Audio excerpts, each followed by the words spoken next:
ou d'un héritage partagé pour diviser la famille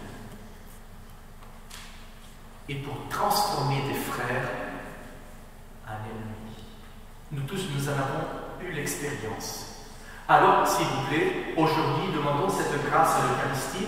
Ne tombons pas dans ce piège d'être désunis, divisés, mais au contraire, avec notre parole, notre action, de bâtir toujours l'unité réelle à partir de nos familles.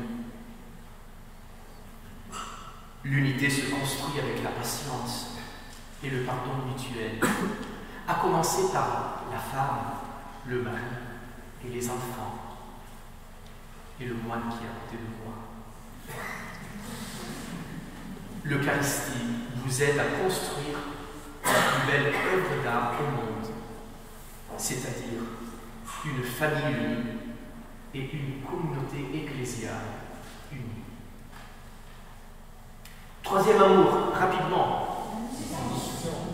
L'amour pour la mission. Le premier, qui a été le premier. L'Eucharistie est une force missionnaire très puissante.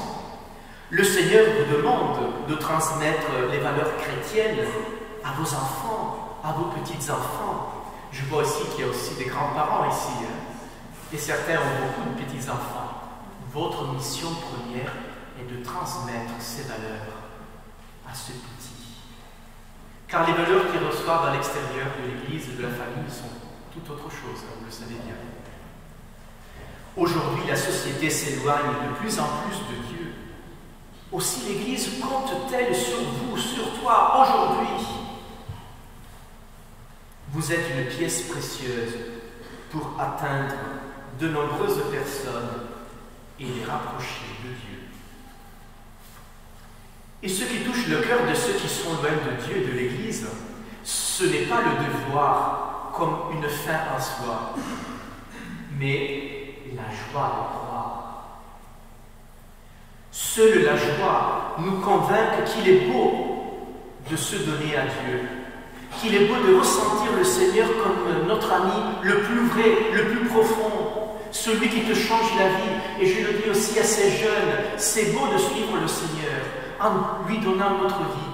On le voit ici dans cette belle communauté monastique, on est tous joyeux de chanter les louanges du Seigneur, de se retrouver pour prier. Et si Dieu le veuille, le Seigneur sème le grain de la vocation dans ton cœur pour le suivre dans le sacerdoce, dans la vie consacrée, dans des belles familles chrétiennes.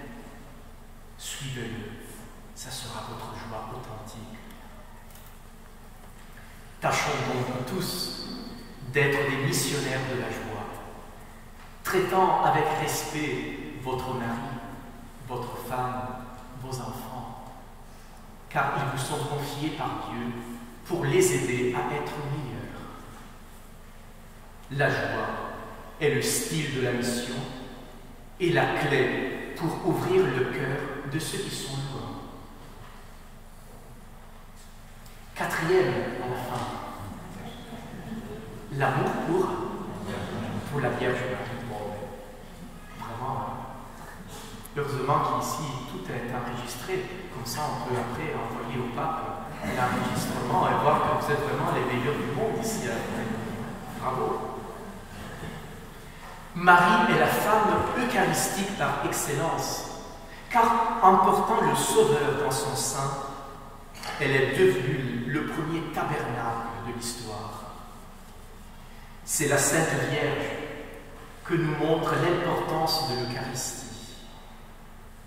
Elle est la gardienne de notre vie, de notre foi, de notre famille, de notre communauté religieuse, de notre patrie.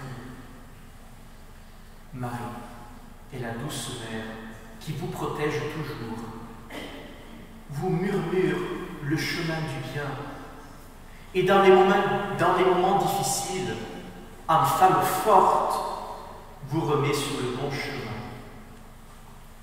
Essayons d'être des femmes et des hommes mariés, de prier le chapelet en famille, de visiter les sanctuaires mariales en pèlerinage. Marie est le chemin de perfection qui nous rapproche de Jésus.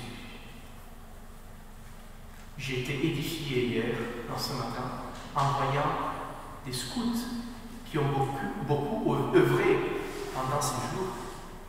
Le matin, ils avaient le chapelet à leurs mains, ils priaient la Sainte Vierge. Avant de faire tout travail, il y avait le travail de leur prière mariale.